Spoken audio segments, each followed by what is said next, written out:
இது ஏற்கனவே நான் வந்துட்டு வெந்தய பொடி போட்டுட்டேன், வறுத்து பொடி பண்ணி வச்சுருக்கேன். வெறும் வெந்தய பொடி இது வந்து 1.5 ஸ்பூன் போட்டிருக்கேன். இது வந்து விரலி மஞ்சள், நம்ம கடையில் வாங்குகிற பொடி கிடையாது, விரலி மஞ்சள். அதை வந்து கடையில் கொடுத்து நம்ம அரைச்சிருக்கோம். அது வந்து 2 ஸ்பூன் போட்டிருக்கோம். நான் ஏற்கனவே போட்டேன், உங்கள்கிட்ட காட்டுறேன். இது 3யுமே இவ்வளோ போட்டால் போதும். உரித்து பொடி பொடியாக நறுக்கி வெள்ளைப்பூட இதில் சேர்த்தாச்சு. சரிங்களா? இதில் வந்து இப்போ கடுகும் வரமிளகாயும் வறுத்து கருவேப்பிலை, அவ்வளோதான். பெருங்காயம் நான் கட்டி பெருங்காயம் அதில் சேர்த்துட்டேன். ஆமாம், வேகும்போது ஒரு 2 கட்டி சேர்த்துருக்கேன்.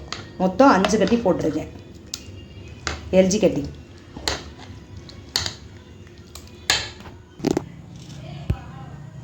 பாருங்கள், 6 கிலோ நாட்டு நார்த்தங்காய் வாங்கிட்டு வந்திருக்கோம். பாருங்கள், மரத்தில் ஒருத்தவங்கள்ட்ட கேட்டு பறித்து வாங்கிட்டு வந்திருக்கோம்.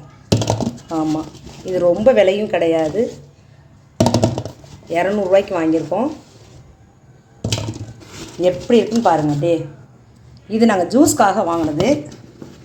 எல்லோரும் சாப்பிட்லாம், பித்தத்துக்கு ரொம்ப நல்லது. நம்ம அப்பப்போ சால்ட்டு வேணாலும் போட்டுக்கலாம், அதில் வேணாலும் நம்ம சுகர் கூட சேர்த்துக்கலாம். சாப்பிட்றதுக்கு ரொம்ப நல்லது, நம்ம உடம்புக்கு பித்தத்தெல்லாம் குறைக்கும், நம்மளுடைய உடல் பருமனையும் குறைக்கும். இது ஒரு தோட்டத்தில் தான் நாங்கள் வாங்கினோம். அவங்க ரொம்ப சீப்பாக கொடுத்தாங்க. பாருங்கள் எப்படி இருக்குன்னு, அப்படியே சாத்துக்குடி மாதிரியே இருக்குது. இது நம்ம சாப்பிட்டோம் அப்படின்னா நம்ம உடம்புக்கு அவ்வளோ நல்லது. இதில் வந்து தான் நான் எடுத்திருக்கேன். ஒரு 25 காய் எடுத்தேன். 25 காய் குட்டி குட்டி காயாக எடுத்திருக்கேன். அதை எடுத்து நான் இப்போ ஊறுகாய் பண்ணியிருக்கேன். அதை எப்படி பண்ணியிருக்கேன் அப்படின்னா, உடனே ஊறுகாய் போடலாம், உப்பெல்லாம் அதிகமாக தேவை கிடையாது இதுக்கு. இது எப்படி பண்ணணும்னு நான் சொல்கிறேன், கேளுங்க. இது அப்படியே தண்ணியில் நம்மளுக்கு தேவையான அளவு எத்தனை பழம் வேணுமோ, ஊறுகாய் தேவையோ அதளவுக்கு நம்ம பழத்தை வேக போடணும். தண்ணி விட்டு, நான் தண்ணியெல்லாம் கீழே விட மாட்டேன், கீழே ஊற்ற மாட்டேன். அந்த கசப்பை வேக வச்ச தண்ணியையும் அப்படியே நான் ஊறுகாயிலேயே சேர்த்துருவேன். பாருங்கள், இவ்வளோ காய் இப்போ ஜூஸுக்கு தான் நாங்கள் வாங்கி வச்சுக்கோம். கடாயில் தேவையான அளவு எத்தனை காய் வேணுமோ, எவ்வளோ ஊறுகாய் நமக்கு தேவையோ எடுத்து போட்டு அதில் ஒரு 2 டம்ளர் 3 டம்ளர் தண்ணி 3 டம்ளர் தண்ணி ஊற்றி நல்லா வேக விடணும். காய்க்கு தகுந்தளவு, காய் முழுகிற அளவுக்கு வேண்டாம், கொஞ்சம் ஓரளவு இருந்தாலே போதும், பாதியாக நனைஞ்சாலே போதும். நல்லா கழுவிட்டு தண்ணி விட்டு உப்பு மஞ்சத்தூள், நல்ல மஞ்சத்தூள் போட்டு அதிலே 2 பெருங்காய கட்டியும் போட்டுறணும். நல்லா வேகணும். வேக விட்டுட்டு இங்கிட்டு ஒரு பெரட்டு அங்கிட்டு ஒரு பெரட்டு, அவ்வளோதான். ரொம்ப நேரம்லாம் வேகாது, சீக்கிரமே வெந்துடும். ஆமாம், வேக வச்சு அப்படியே எடுத்து ஆஃப் பண்ணிவிட்டு அப்படியே தண்ணியிலே ஊறிட்டே இருக்கணும். இறக்கி வச்ச உடனே கொஞ்சம் உப்பு சேர்த்துருங்க.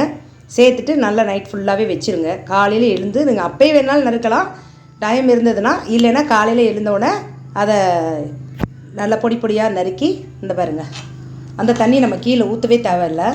அந்த தண்ணியிலையே இந்த காயும் சேர்த்து, நம்ம வெந்தய பொடி பார்த்திங்களா, பொடி பண்ணி வச்சுருக்கோம்ல, அதை ஒரு 2 ஸ்பூன் சேர்த்து முத நாள் நைட் ஃபுல்லாக ஊற வச்சிடணும். உப்பு அதுக்கு தேவையான அளவு மட்டும் போட்டால் போதும், ரொம்ப போடணும்னு அவசியம் இல்லை. உப்புக்காக தான் ஊறுகாயே சாப்பிட மாட்டேங்கிறாங்க. இந்த மாதிரி சாப்பிடும்போது இப்போ ஊறுகாய் இல்லாமல் சாப்பாடும் போக மாட்டேங்குது. நீ பாருங்கள், தயிர் சாதத்துக்கெலாம் திரும்ப எடுத்து வச்சாலே போதும், ஆஃபீஸ் போகிறவங்களுக்கெல்லாம் வேகமாக சுருக்குன்னு சாப்பிடுவாங்க. அவ்வளோதான். இதை நல்லா வெயிலில் தூக்கி வைக்கலாம். இப்போ நம்ம என்ன வேணும் அப்படிங்கிறவங்க தாளித்து இதில் கொட்டிக்கலாம். எவ்வளோ எண்ணெய் வேணாலும் நமக்கு தேவையான அளவு ஊற்றிக்கலாம். எண்ணெயே வேணான்னு நினைக்கிறவங்க கடுகில் கொஞ்சமாக எண்ணெய் விட்டு தாளித்து இதில் கொட்டி விட்ருங்க. இதில் புளி வந்து இப்போ இந்த அளவு சேர்த்துருக்கேன், ஒரு லெமன் அளவு சேர்த்துருக்கேன், பெரிய லெமன் அளவு புளி இதில் சேர்த்துருக்கேன். இருங்க காட்டுறேன். இந்த புளியாவது கண்டிப்பாக சேர்க்கணும். ஒரு சின்னதாக மண்டை வெல்லம் அவ்வளோ பெருசு சேர்த்துக்கலாம். இப்போ நான் கொஞ்சமாக எண்ணெய் சேர்த்துருக்கேன் பாருங்கள். இது இப்போ கடுகு வெடிக்கிறதுக்கு மட்டும்தான். இதை நான் வெயிலே எடுத்து வச்சுருவேன், அதனால் நான் எண்ணெய் ஊற்றிக்க மாட்டேன். எண்ணெயெல்லாம் ரொம்ப ஊற்றலை. கடுகு நல்ல தரமாக போட்டுக்குவோம். அவ்வளோதான், நல்லா பொரிஞ்சிச்சு. இப்போ நம்ம இதில் சேர்த்துக்கலாம்.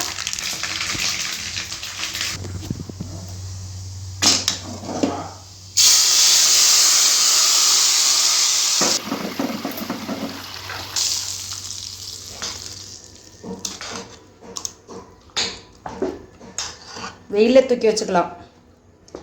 ஏன்னா நம்ம சால்ட் ரொம்ப போடலை, அளவாக தான் பண்ணியிருக்கோம். நமக்கு இந்த எப்படி நம்ம சமையலுக்கு காய்கறிக்கு சேர்க்குறோமோ அதை விட கொஞ்சம் கூடுதலாக சேர்த்தா போதும். வெயிலில் வச்சு எடுக்க போகும்போது கெடாது.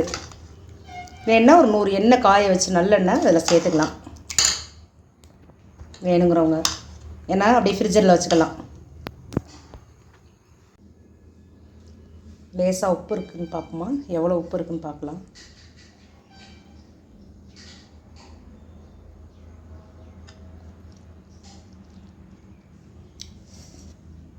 ரொம்ப சூப்பராக இருக்குது. வெந்தயத்தோட வாசனையும் கடுகோட வாசனையும் அருமையாக இருக்குது. பாருங்கள், நான் வெள்ளைப்பூடெலாம் உரித்து நறுக்கி சும்மாவே போட்டேன், வதக்கலாம் இல்லை. அவ்வளோ ருசியாக இருக்குது. எண்ணெய் ஊற்றினா இன்னும் சூப்பராக இருக்கும். நீங்களும் செஞ்சு சாப்பிடுங்க.